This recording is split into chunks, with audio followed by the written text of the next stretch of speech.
Good morning, EFC students. Welcome to Unit 4, Organizational Ethics. Today's lecture focuses all about ethics within the business, within the organization, and we'll be diving very deep into the concept of ethical risk. So today's lecture will also be talking about a case study called Enron, and you have already been provided with video, and you've been provided with a write-up with regards to the Enron scandal. And I highly recommend that you work through this particular read-up, and you'll see the importance of ethics within an organization, but you'll also see how this corporate scandal actually unveiled itself. So I trust that you all will actually enjoy the Enron scandal. And even before diving into this lecture, I would suggest that you work through the Enron scandal. So if we have to just move on to the structure of the course, in terms of what you've done to this point, you've looked at the introduction to ethics, you've looked at the foundation and your role specifically in ethics, and then we looked at RIMS and we looked at just resolving ethical dilemmas. Now the focus will be on organizational ethics. So as I had mentioned, the Enron scandal. So the Enron scandal took place many years ago. And yes, whilst it may be a very old corporate scandal, to date, it is still considered to be one of the biggest corporate frauds that has taken place. And if we have to just look at some of the impacts that resulted from the Enron scandal, and just looking at some of the ethical concerns and the consequences as a result of unethical behavior is, for example, shareholders lost $74 billion.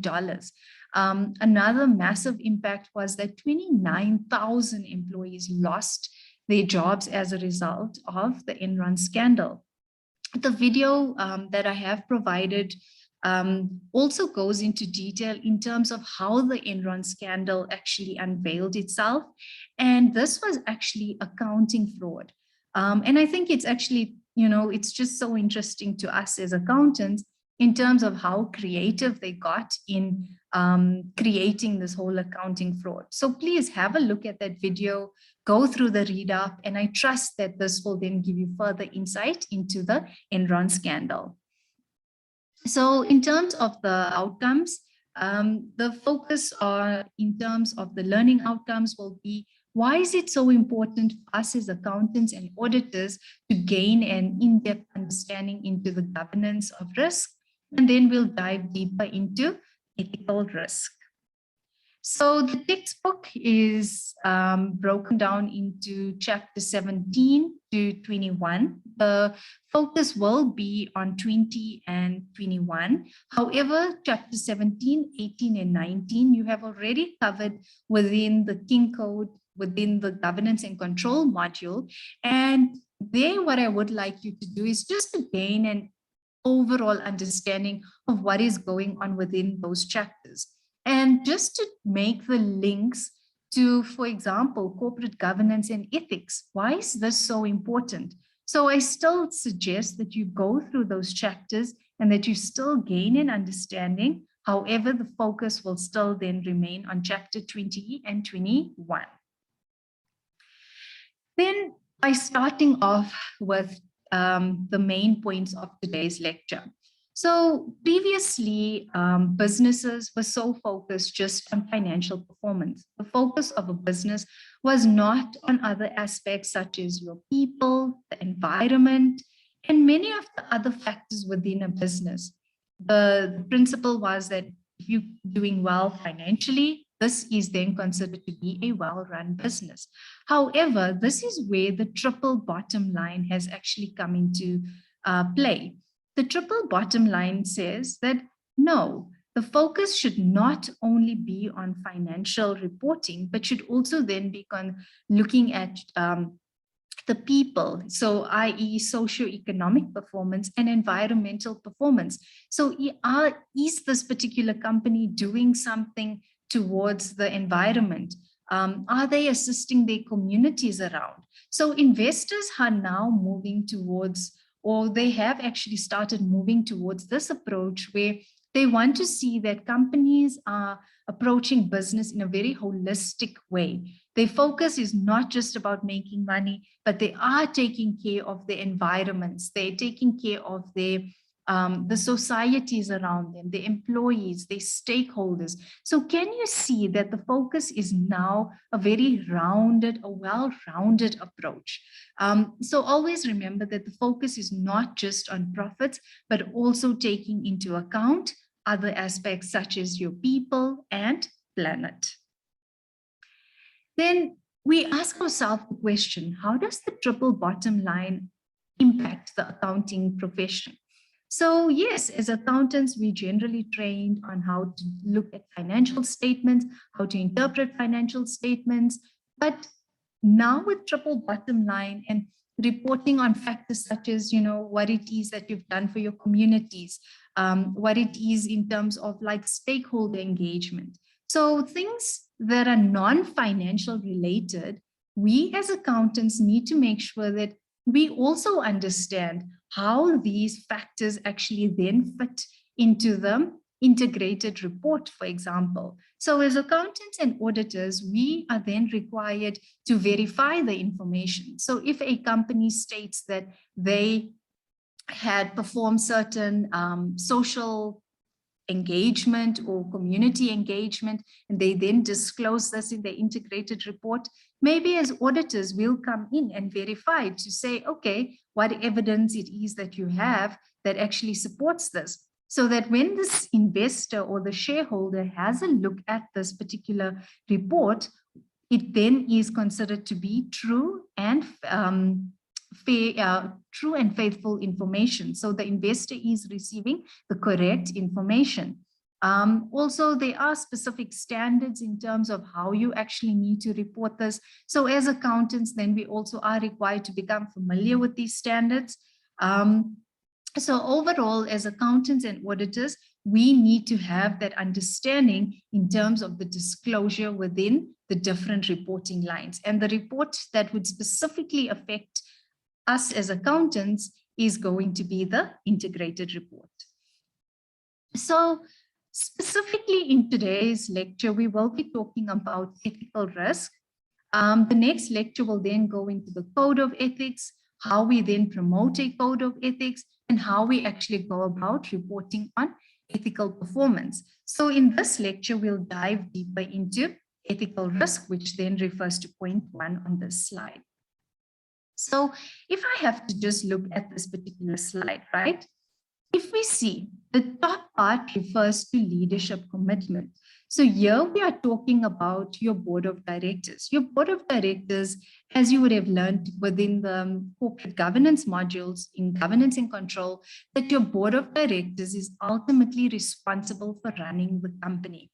So leadership commitment refers to your board of directors showing commitment towards the ethical process. So therefore, it's basically saying that the board of directors need to ensure that ethics is taken seriously.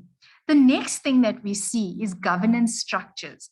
So here we are talking about that your board of directors are responsible for setting up different governance structures. So for example, your nomination committee, your remuneration committee, your social and ethics committee. These are the different committees that you would have come across within the King module. And we can see that, it's the board of directors that assists in setting up these committees. And then as a result of these committees, one of the committees that we'll have would be, for example, a social and ethics committee. And as you would have seen with Enron, within Enron, there was no such structures. Ethics was obviously not taken seriously, and therefore companies have now moved towards the approach of including ethics as part of their reporting. And that is then where we see ethics risk assessment coming into play. So we'll have an ethics committee coming from our governance structure. And as a result, the ethics committee's first step in the process of making sure that ethical behavior or ethics is managed adequately in the organization, we have what you call an ethics risk assessment. The next thing is, how would we actually then make sure that ethical behavior is carried out properly within the organization? And that's where we talk about the ethics strategy. Then we've got the code and policies. Then we've got institutionalization. So how we actually then ensure that ethical behavior is actually being practiced. And then we finally will talk about reporting.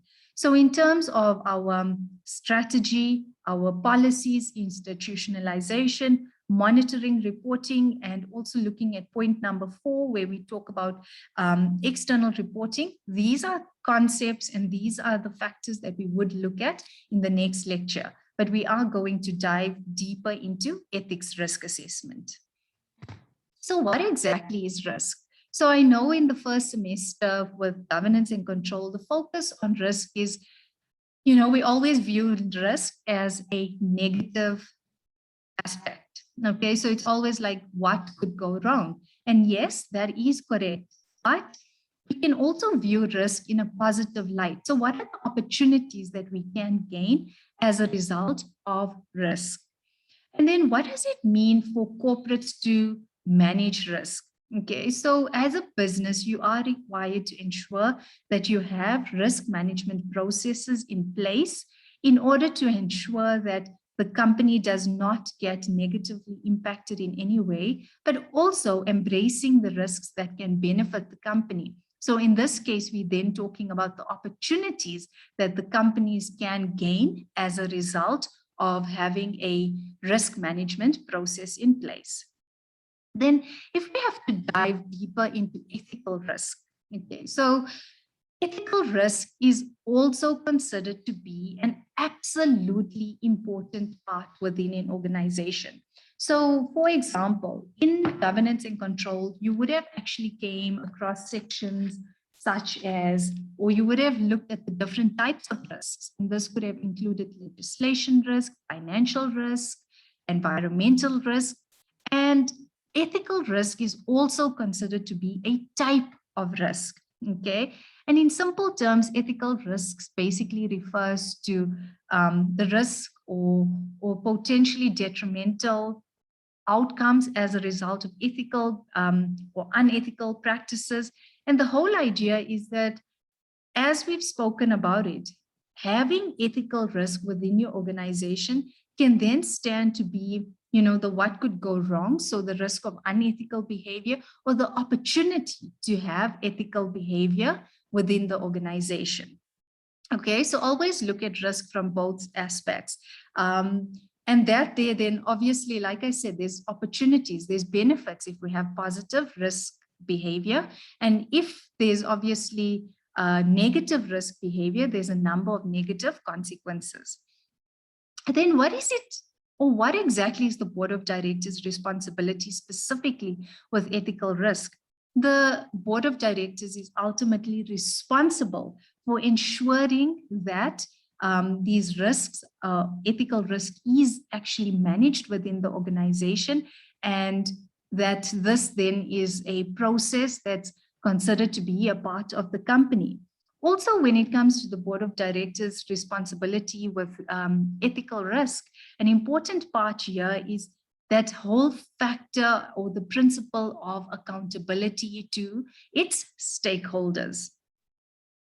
So if we have to just look at risk, okay, so it's believed that ethical risk or risk in general comes from 3 aspects, okay? So the first one that we refer to is the belief, so what are people's beliefs within the organization, the practices, and then their behaviors, okay? So even before risk assessment can actually take place, we need to make sure that as part of the process, we identify those beliefs, practices, and behaviors. Now, looking at this particular document, this particular diagram, we can see the 3 aspects that we spoke about, but we can see here we've got the opportunities that can be derived, and then we've got the risks, or in other words, the negative consequences that we need to avoid when it comes to ethical risk. So the first thing that we're looking at is what are the beliefs, practices, and behaviors. We'll now go into a bit more detail into each of these concepts. So if we have to just look at a belief, okay, so sometimes they say beliefs are then split into two aspects: internal beliefs and external beliefs. So a belief is, what do you believe in, for example? So a number of people believe that, people in government are corrupt, or even if it's an internal belief, here we can, if there was something where there was some sort of bribery or corruption going on within the company, it then installs as a belief system within your employees, and then this is then considered to be a concern. So in simple terms, a belief is what you as an employee, for example, have belief in, or what you believe in, right? So it's a very simple concept, and it just boils down to your belief system. Then external practices or practices can also be split into internal and external. And for example, practices can refers to items such as laws and regulations. The law is there to ensure that, for example, there isn't any corrupt behavior. If we have to look at internal practices, this is what is done within an organization. So when it comes to practices is just basically what has been done or what is being done within that particular organization. And I mean, here they're talking about dog eat dog. And I know you would have come across this concept in the earlier units. And here it's like, if, for example, the practice within that organization is that, people have this belief system that, okay, there's actually like no code of ethics or whatever it is. So that's the practice. And that is what I actually then just am going to go with. So it's this practices that are set out within the organization, which is then filtered through the employees. Then when it comes to behaviors, so how do your employees behave within the organization? And this also is split into internal and external behaviors. And some of the example of external behaviors is like, for example, using child labor or bribing government officials. Internal behaviors may be, you do not feel like following a code of ethics, or just going against, if there was an ethical talk and trying to promote and create awareness, promoting ethical talks, and people just taking this for granted, this is the behavior that then is instilled within that particular organization. So behaviors is the way you would obviously behave, and it's also then considered to be what are the choices that you make when it comes to making a particular decision. And this then also just stems down from what is going on within a culture. So if we have to just look at the three concepts that we've just spoken about now, a lot of it tends to come down to the whole thing of the culture within the organization. And it's also set right at the top. So the board of directors are ultimately responsible for making sure that good ethical behavior is carried down from the top to the bottom. If the message at the top is of very unethical, there's no ethical behavior being shown in it, that is what then tends to filter right to the bottom. So if we have to just also then further summarize, what we just spoke about over the last 3 slides, it's all about the whole thing when it comes to, as an organization, when we have negative ethical behavior, okay, that or unethical behavior in summary, that there is going to affect things like your reputation. And we would have seen that with Enron. Enron's reputation was completely damaged. I mean, to the point where they were forced to close down their business, and Enron obviously doesn't exist. So managing ethical behavior, we can see, is such an important part. And yes, whilst, we're looking at ethical risk and that from a very negative light, Also remember, there's also a number of opportunities to display ethical behavior. And remember, once you have a good reputation, if you are considered to be an ethical leader or ethical business or whatever it is, this is the reputation that then is created in the market, which then will result in a positive impact for the business. Then why is it so important to actually conduct an ethical risk assessment? Here, the whole idea in summary is that assessing your ethics risk gives you an indication of what is going on within the organization. It also gives you an idea of what are the areas that I need to ensure is adequately managed. What are the opportunities that I can gain from having these ethical practices? So it's all about diving deeper into ethical risk and ethics within the organization, and therefore assessing ethics risk is absolutely important, because if you assess ethics risk as very high, it is then important to ensure that we have the necessary controls in place to manage that risk so that we can reduce the risk. Because if we do not reduce this risk, it then will result in unethical behavior, which then results in reputational risk, financial losses. There's a number of risks that can come about, or a number of consequences that can come about as a result of not managing ethics risk. So just in terms of how we can actually go about looking at the ethics risk process, it's all about making sure that, we have some sort of a plan. We identify the parties that we want to actually engage with regards to getting this information. And we generally tend to have these discussions with our stakeholders, with our employees, with all parties affected by that particular organization, so that we can derive maximum information out of them with regards to ethics.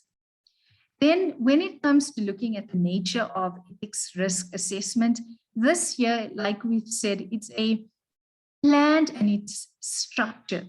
Okay, so it's not just about randomly going and having a discussion with someone. It's about having a plan of action and then acting upon that plan of action and ensuring that we are able to gain maximum information from the parties that we want to involve within this process.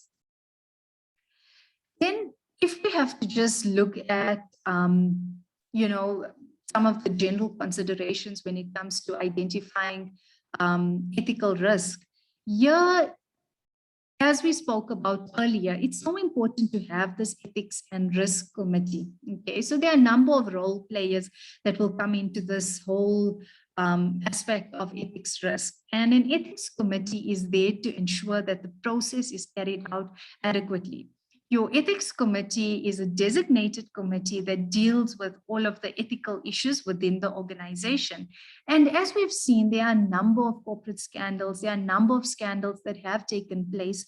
And a lot of it does come down to things like, was ethics even considered as part of that organization? And in terms of creating structure, this is where an ethics committee then comes in play, because the ethics committee then ensures that ethical behavior within the organization is managed adequately.